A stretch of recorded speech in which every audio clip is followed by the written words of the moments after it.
You ever notice how some people spill more than coffee when they think nobody important is watching? The diner went quiet the moment the cup left Officer Daniel Mercer's hand. Hot coffee splashed across Evelyn Brooks' pale blue housekeeping uniform, dripping slowly from the fabric onto the black and white tile floor beneath her shoes. A few people gasped softly. Someone near the window muttered under their breath. But nobody moved. Daniel leaned back against the counter with the casual confidence of a man who had never once expected consequences to apply to him. His patrol badge caught the morning light pouring through the diner windows, flashing silver against the polished wood booths and chrome napkin dispensers. "Maybe next time," he said, voice smooth and cold. "You'll watch where you're standing." Evelyn looked down at the stains spreading across her chest. Steam still rose from the coffee. Her weathered fingers tightened slightly around the handle of the mop she carried from her overnight janitorial shift across the street at St. Mary's Medical Center. The smell of bleach still clung faintly to her sleeves beneath the burnt bitterness of dark roast coffee. Outside, rainwater rolled down the diner windows in slow, crooked lines, turning the early Atlanta sunrise into blurred gold and gray streaks. Evelyn said nothing at first. That seemed to bother Daniel more than anger would have.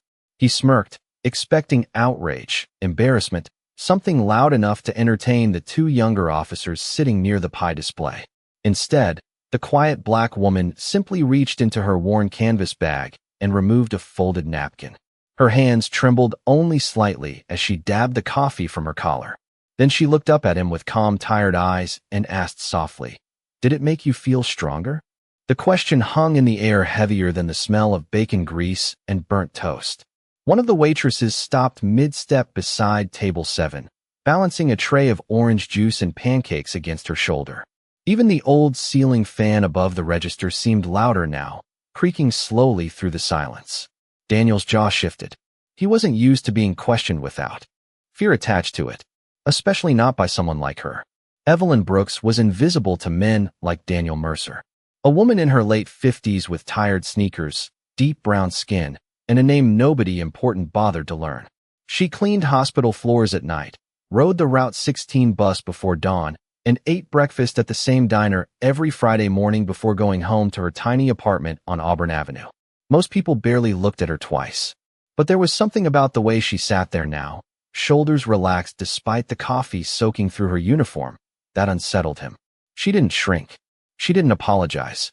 She simply held his gaze with a kind of quiet dignity that made the entire diner feel smaller around her. Daniel laughed once under his breath, sharp and dismissive. "You people always got something to say after the fact." A man near the counter lowered his eyes into his coffee mug. Nobody challenged the officer. Nobody ever did. Evelyn slowly folded the stained napkin in half and placed it beside her untouched toast. Her voice remained calm enough to make the room ache. "No, officer," she said. "Most of us just learn early that some people confuse humiliation with power." For the first time that morning, Daniel Mercer stopped smiling. Daniel Mercer left the diner with the same swagger he walked in with, but the silence behind him followed like a shadow. The glass door shut with a dull metallic rattle, and for a moment nobody inside moved.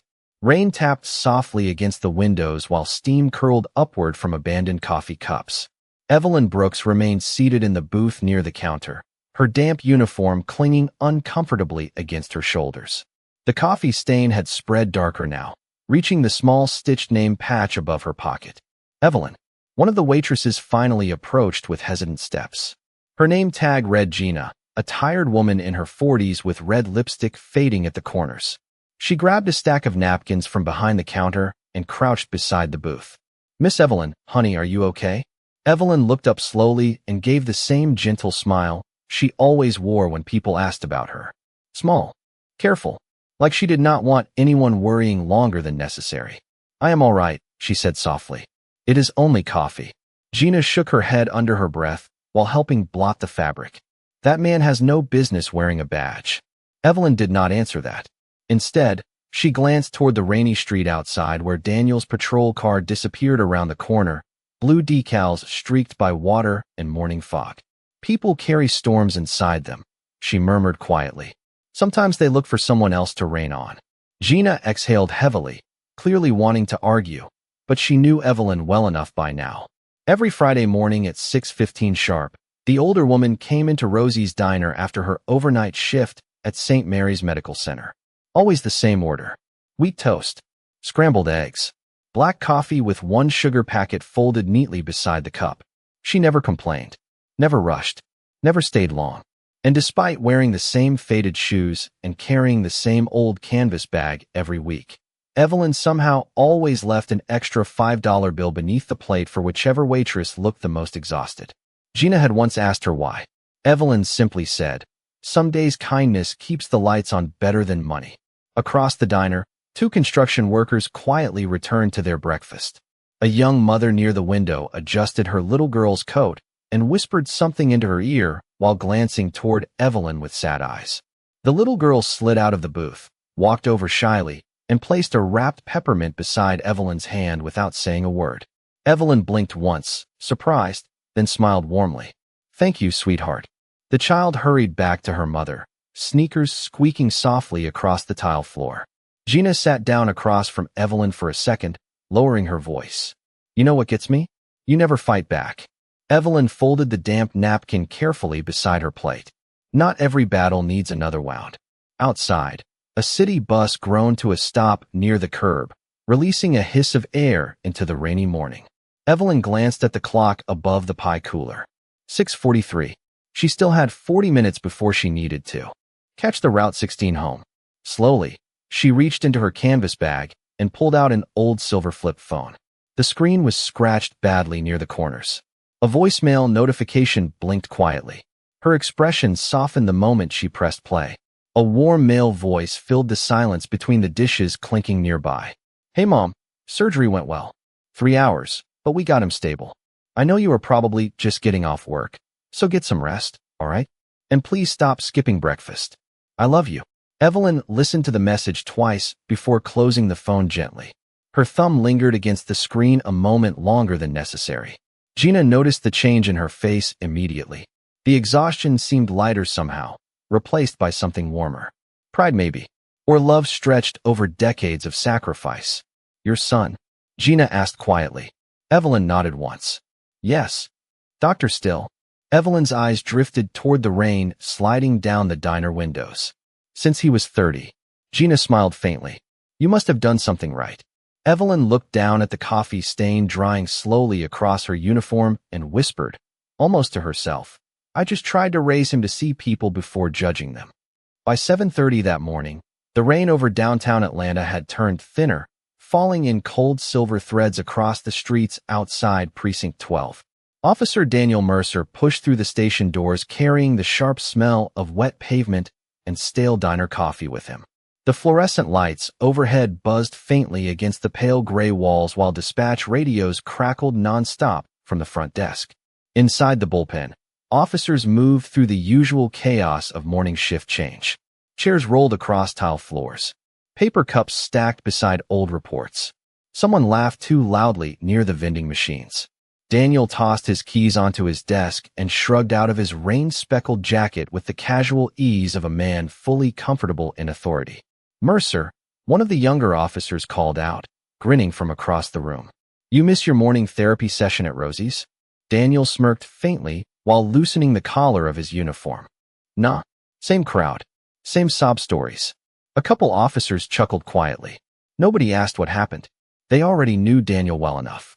38 years old, 6'2", former Marine, decorated patrol officer with connections running deep into city politics through his uncle on the county board. In Daniel Mercer's world, confidence and intimidation had become interchangeable years ago. He believed fear kept streets orderly, believed softness invited disrespect. And somewhere along the line, he had started believing that kindness was mostly something weak people hid behind when they had no power left. His desk sat near the back windows overlooking Peachtree Street, where rainwater reflected the red brake lights of morning traffic below. A framed commendation hung crooked beside a photograph of Daniel shaking hands with the mayor during a charity event. Another officer, Sergeant Paul Reeves, stepped beside the desk, holding a file folder beneath one arm. Paul was older, broad-shouldered with tired eyes that had seen enough years on the force to know the difference between confidence and cruelty. He glanced once at the stains still visible on Daniel's sleeve from the diner incident. You spill something? Daniel barely looked up while checking messages on his phone. Just coffee. Paul studied him for another second before speaking carefully. Rosie called the station earlier. Daniel's jaw tightened almost invisibly. About what? Said there was some unnecessary behavior toward a customer. Daniel scoffed softly and slid his phone into his pocket. A customer? He laughed once under his breath. You mean the cleaning lady? Paul did not laugh back. The older sergeant set the file down slowly. You know, Daniel, one of these days you are going to underestimate the wrong person. Daniel leaned back in his chair, expression flat and unbothered. That woman barely said 3 words. Sometimes quiet people got the most reason to stay quiet. The words lingered awkwardly between them while dispatch calls echoed from the hallway. Daniel reached for the file instead, dismissing the conversation before it could settle anywhere meaningful. Missing teenager report. South Fulton. Routine work. Easier than thinking too long about a woman who looked at him without fear. Around 8:15, the station television mounted near the break room shifted to a local news segment. The screen showed the bright lobby of St. Mary's Medical Center downtown, crowded with cameras and reporters. A smiling anchorwoman spoke excitedly about a groundbreaking liver transplant performed overnight by one of Georgia's leading trauma surgeons. Daniel barely glanced toward the television while flipping through paperwork until the name caught his attention. Dr. Isaiah Brooks led the 12-hour procedure that successfully saved a 16-year-old patient after 3 hospitals refused the case due to complications. The screen flashed briefly to footage of a tall black man in dark blue scrubs walking through hospital hallways surrounded by reporters. Calm face. Sharp eyes. Mid-30s maybe. Dr. Brooks, the anchor continued, has become nationally recognized for taking on high-risk surgeries and mentoring underserved medical students throughout Atlanta. Someone near the coffee machine whistled softly. Man saves half the city and still looks less tired than me. A few officers chuckled. Daniel looked away again almost immediately. He did not notice Sergeant Reeves watching him quietly from across the room. And he definitely did not notice the last thing shown before the segment ended. A framed photograph sitting briefly on Dr. Isaiah Brooks' office shelf. An older black woman standing beside him, smiling gently in a pale blue uniform. By late afternoon, the rain had finally stopped over Atlanta, leaving the streets coated in damp reflections and thin ribbons of fog rising from sewer grates beneath the fading sunlight. Inside St. Mary's Medical Center, the air smelled faintly of antiseptic, floor wax, and burnt coffee drifting from the overnight staff lounge near the surgical wing. Evelyn Brooks moved quietly through the 4th-floor corridor with a rolling janitor cart beside her, replacing trash liners and wiping fingerprints from glass doors while the hospital settled into the strange, restless rhythm between day and night shift. Nurses crossed the hallways with tired eyes and clipboards pressed against their chests. Elevator bells chimed softly every few minutes. Somewhere in the distance, a heart monitor beeped with steady mechanical patience. Evelyn worked slowly tonight, not because she was tired, though she was, but because her shoulders still ached faintly where the coffee had soaked through her uniform hours earlier. She had changed shirts during lunch break, yet the smell lingered stubbornly in the fabric of her coat. Near the intensive care waiting area, a young nurse hurried around the corner carrying a cardboard tray stacked with paper cups. Her ponytail swayed sharply as she moved too fast across the polished floor. Careful, Evelyn warned gently, but the words came a second too late. One of the cups tipped sideways. Hot coffee splashed toward the nurse's hand just as she lost balance near the wall. In one smooth motion, Evelyn stepped forward, caught the tray before it crashed, and steadied the young woman by the elbow with surprising precision. Easy now, Evelyn said softly. Do not lock your knees when you slip. Let your body move with it. The nurse blinked in surprise, breathing hard. Thank you. Oh my God, thank you. A few drops of coffee rolled across the floor beside Evelyn's shoes. She crouched immediately, wiping it clean before anyone else stepped through the area. The nurse stared another second. You move like medical staff.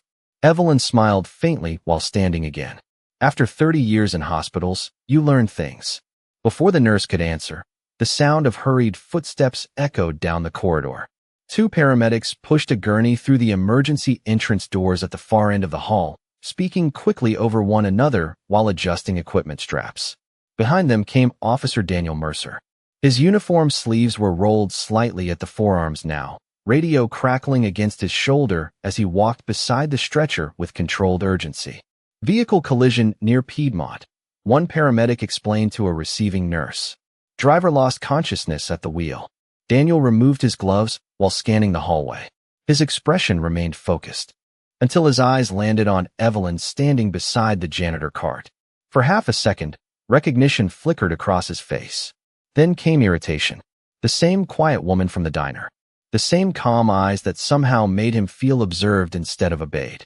Evelyn lowered her gaze respectfully and stepped aside to clear the hallway.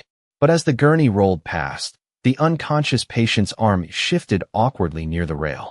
Evelyn noticed it immediately. His airway, she said quietly.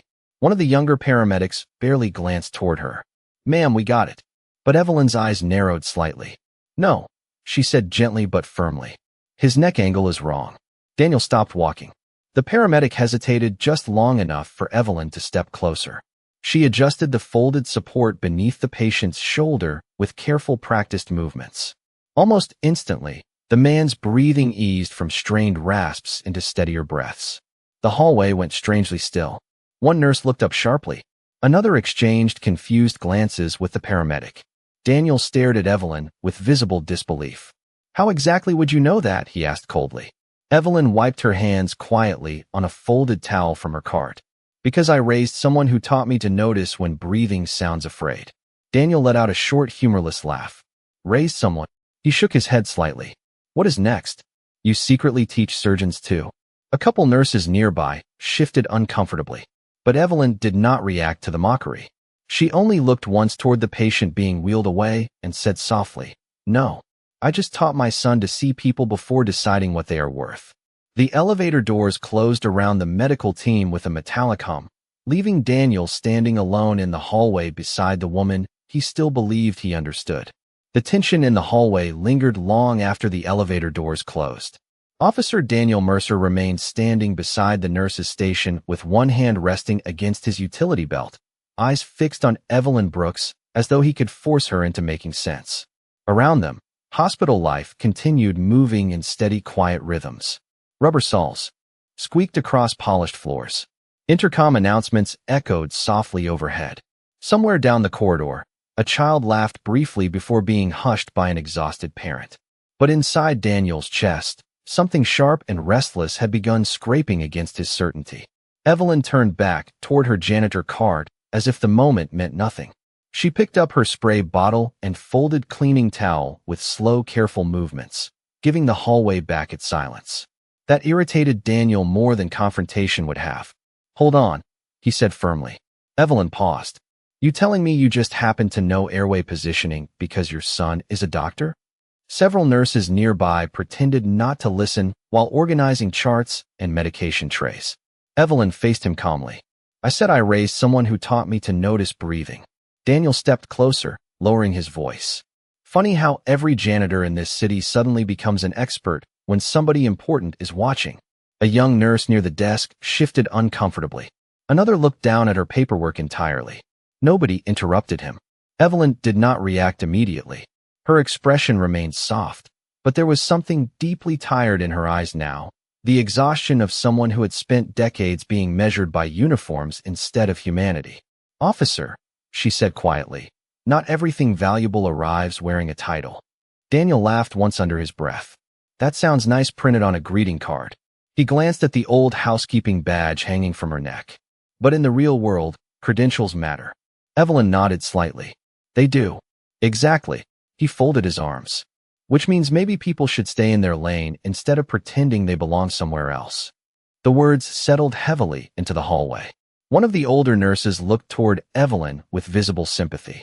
But Evelyn only bent down and picked up a paper cup somebody left beside the waiting room chairs.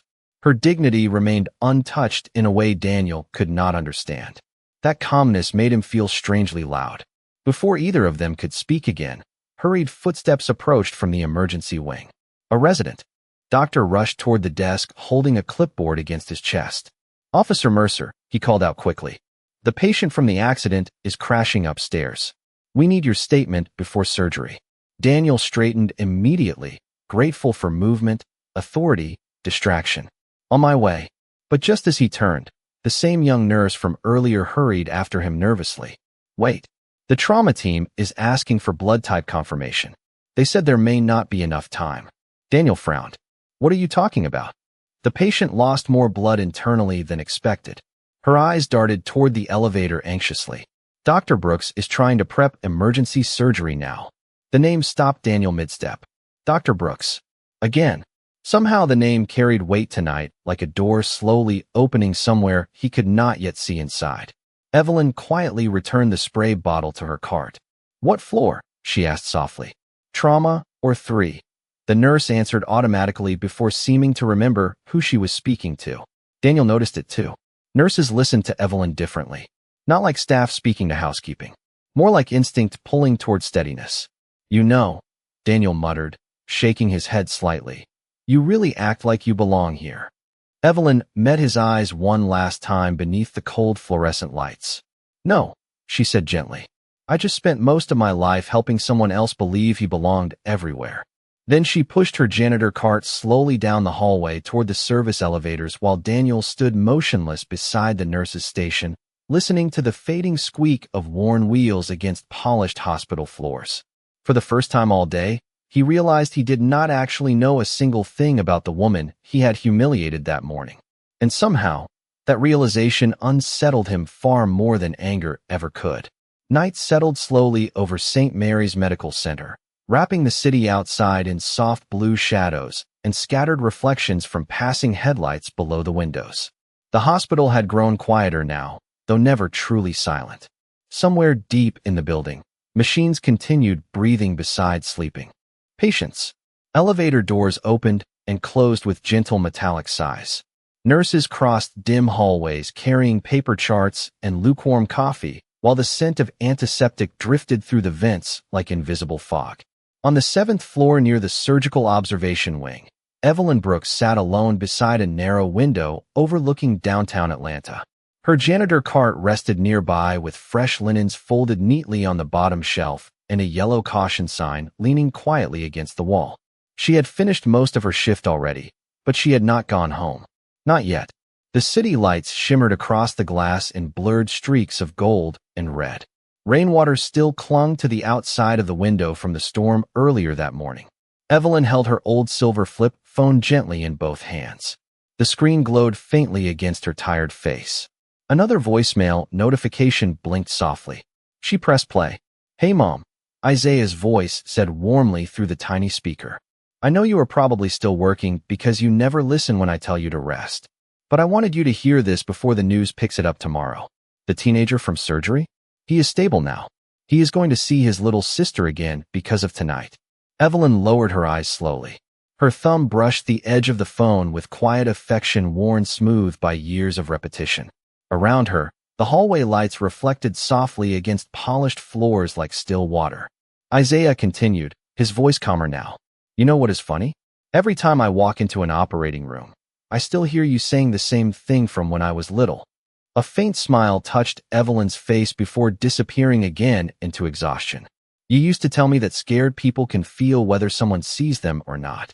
I did not understand it back then. I thought medicine was about being the smartest person in the room. A nurse passed quietly at the far end of the hallway, slowing slightly when she noticed Evelyn sitting alone beneath the pale light. Isaiah's voice softened further through the speaker. But you were right.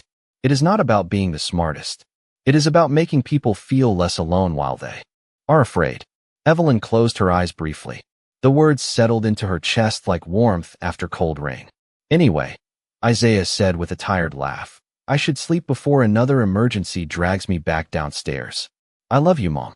And thank you for every overnight shift you worked so I could wear that white coat one day. The message ended. Silence returned gently around her. Evelyn remained still for a long moment, staring at the dark phone screen in her hand. Down the hallway, muted television light flickered through a waiting room doorway where exhausted families slept awkwardly across plastic chairs beneath thin hospital blankets. The world inside hospitals always felt suspended between heartbreak and hope. Evelyn understood that better than most.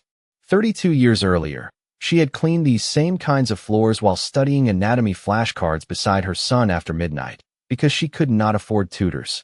She remembered washing surgical uniforms during laundromat nights, while Isaiah slept against her shoulder with textbooks open in his lap. She remembered eviction notices tucked beneath apartment doors and power outages during winter storms, and still finding ways to make him believe the future belonged to him anyway. A soft voice interrupted the silence. "Miss Brooks." Evelyn looked up slowly. The young nurse from earlier stood nearby holding 2 paper cups of vending machine coffee. "I figured you could probably use something warm." Evelyn smiled gently. "That is kind of you." The nurse handed her one of the cups before sitting carefully beside her. For a moment, neither woman spoke. They simply watched ambulance lights flash far below the hospital windows. Then the nurse glanced toward Evelyn quietly. "Dr. Brooks talks about you all the time." Evelyn blinked once, surprised. "He does." The nurse nodded. "He says every good thing he learned about caring for people came from his mother." Evelyn lowered her gaze to the paper coffee cup warming her hands. Steam rose softly into the quiet hallway air, while somewhere far below, another ambulance siren echoed through the sleeping city. Just after midnight, the atmosphere inside St. Mary's Medical Center shifted. The usual quiet rhythm of the hospital tightened into something sharper, faster. Nurses moved quickly between stations with clipped voices and focused eyes. Elevator doors opened one after another as additional surgical staff arrived from home, still carrying jackets and half-finished cups of coffee. Rain clouds hung low outside the windows, turning the city skyline into dark shapes beneath scattered lights. On the 7th floor, Officer Daniel Mercer stood near the trauma wing waiting area with his report folder tucked beneath one arm. He had been there nearly 40 minutes already, answering questions about the vehicle collision that brought the patient in earlier. The fluorescent lights overhead cast pale reflections across the polished floor, while a television mounted in the corner played muted late-night news nobody watched. Daniel loosened the collar of his uniform slightly, exhaustion beginning to settle behind his eyes. Across the hallway, Evelyn Brooks quietly pushed her janitor cart toward the surgical wing entrance, carrying fresh linens folded neatly in her arms. She moved carefully around sleeping family members stretched across waiting room chairs beneath thin blankets.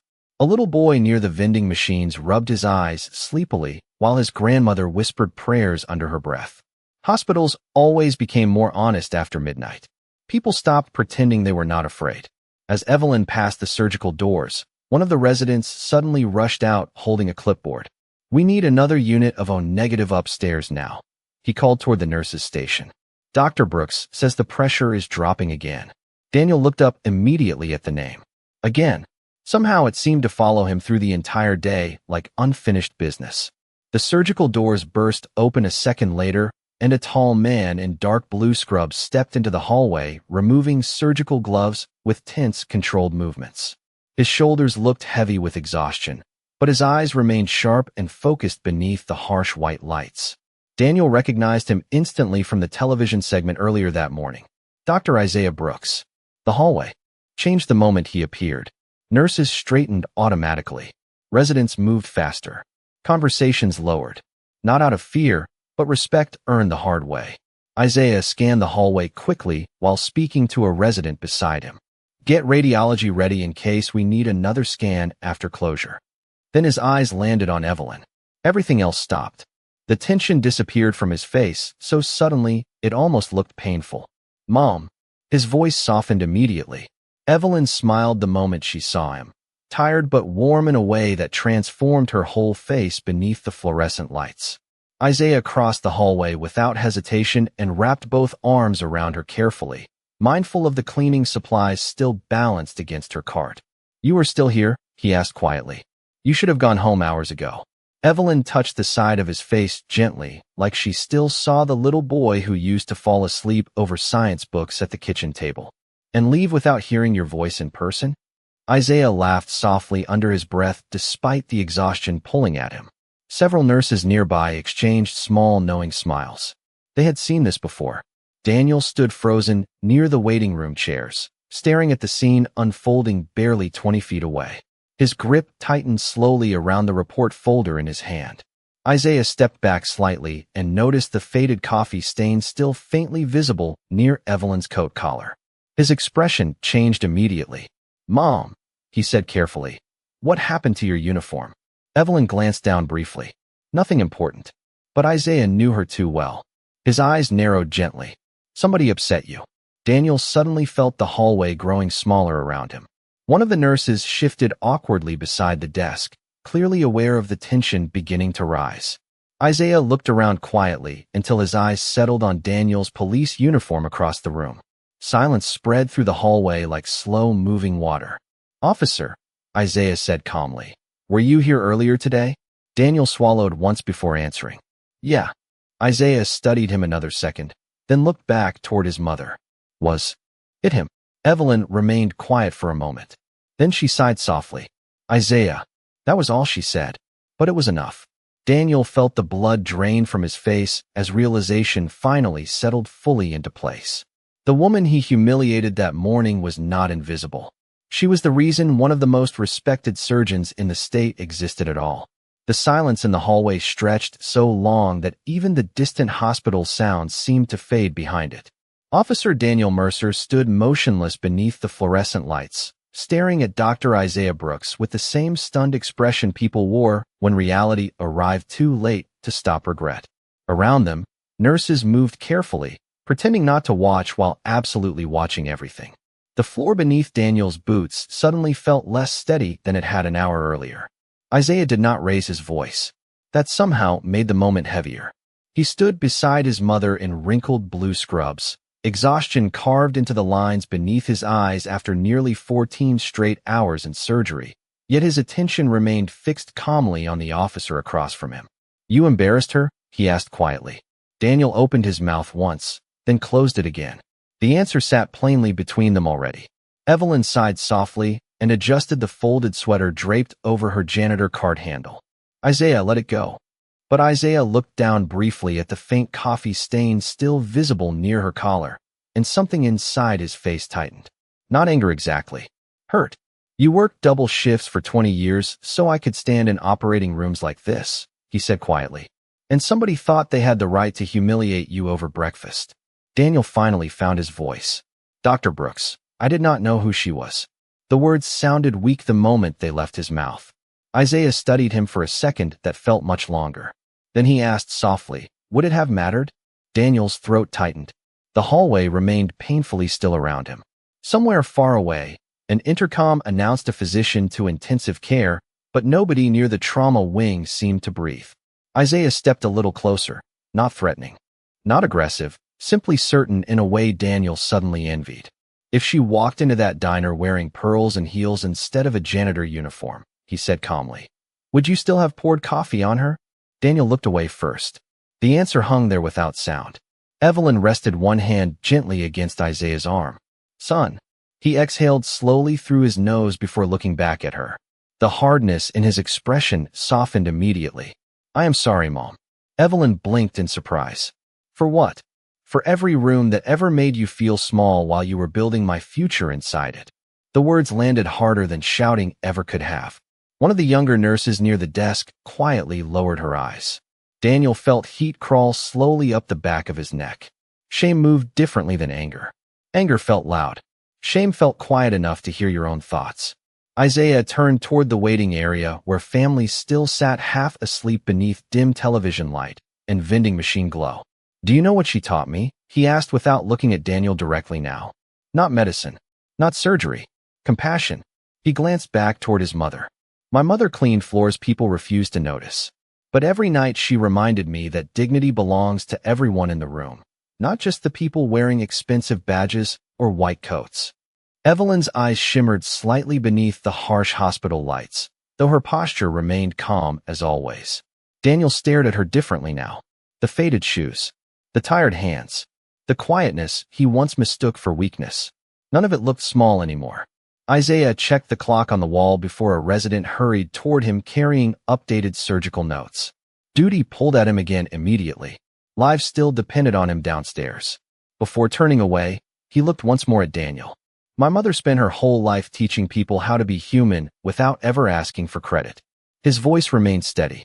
You should think about why that threatened you so much." Then he gently kissed Evelyn on the forehead and disappeared back through the surgical doors with the resident trailing close behind. The doors closed behind him with a soft metallic sound that echoed through the hallway long after he was gone. Daniel remained standing there beside the waiting room chairs, staring at the reflection of fluorescent lights across the polished floor, while Evelyn quietly reached for her janitor cardigan as though she still had work left to finish. By 3:30 in the morning, St. Mary's Medical Center had fallen into the strange, fragile quiet that only hospitals know. The rush from surgery had faded into softer sounds now. Rolling carts moved slowly through distant hallways. Nurses spoke in low voices behind glowing computer screens. Outside the tall windows near the trauma wing, Atlanta shimmered beneath wet streets and fading rain clouds while the first hint of dawn waited somewhere beyond the dark horizon. Evelyn Brooks stood alone near the end of the 7th-floor corridor replacing fresh linens inside a supply cabinet. The fluorescent lights above reflected softly across the silver streaks beginning to show in her hair. Her movements remained calm and precise despite the long shift pulling at her shoulders. Every towel folded evenly. Every shelf organized carefully. 30 years of invisible work had taught her how to bring order quietly into exhausted places. Down the hallway, Officer Daniel Mercer still sat alone beside the waiting room windows with his report folder unopened in his lap. He had not left. The hospital coffee in his hand had gone cold nearly an hour ago, untouched beside him. From where he sat, he could see Evelyn moving slowly through the corridor beneath the pale overhead lights. And for the first time in a very long time, he did not know what to do with himself. Shame settled differently at night. There was less noise to hide behind. Daniel thought about the diner that morning, about the way people had looked away, about how easy it felt then to humiliate someone he believed had no power. But now every memory replayed differently. The coffee dripping down her uniform, her quiet voice asking if it made him feel stronger. The realization pressed heavier against his chest with every passing minute. Not because her son was famous, not because he was a surgeon, people respected, but because she had remained dignified even when nobody was watching. Daniel slowly stood and crossed the hallway toward her. His boots sounded louder than usual against the polished floor. Evelyn glanced up when she heard him approaching. Neither spoke immediately. The hospital hummed quietly around them. Daniel looked at the folded linens in her hands before finally speaking. "Miss Brooks," he said carefully, almost unfamiliar with the softness in his own voice. Evelyn waited patiently. Daniel swallowed once. "I owe you an apology." She studied him gently beneath the fluorescent light. No anger, no triumph, just tired understanding. "Yes," she said quietly. The honesty hit him harder than excuses would have. Daniel lowered his eyes briefly. "I spent my whole career thinking respect came from authority." He let out a slow breath. "But your son looked at you tonight like you were the reason he became the man he is." Evelyn folded the final towel carefully before answering. Children become what they live beside long enough. Daniel nodded faintly, absorbing the words in silence. "I was wrong about you." Evelyn gave a small, tired smile. "No, officer." She closed the cabinet gently. "You were wrong about what makes a person valuable." Somewhere down the hallway, a newborn baby cried briefly before the sound softened again into silence. The first pale blue traces of morning had begun appearing beyond the hospital windows now, washing the dark skyline with faint light. Daniel looked toward the surgical wing doors where Isaiah had disappeared hours earlier. "I do not know if somebody like me gets to fix mistakes like that." Evelyn adjusted the strap of her worn canvas bag onto her shoulder. "Most people cannot fix them," she said softly, "but they can choose not to repeat them." The words lingered quietly between them. Then she reached for her janitor card,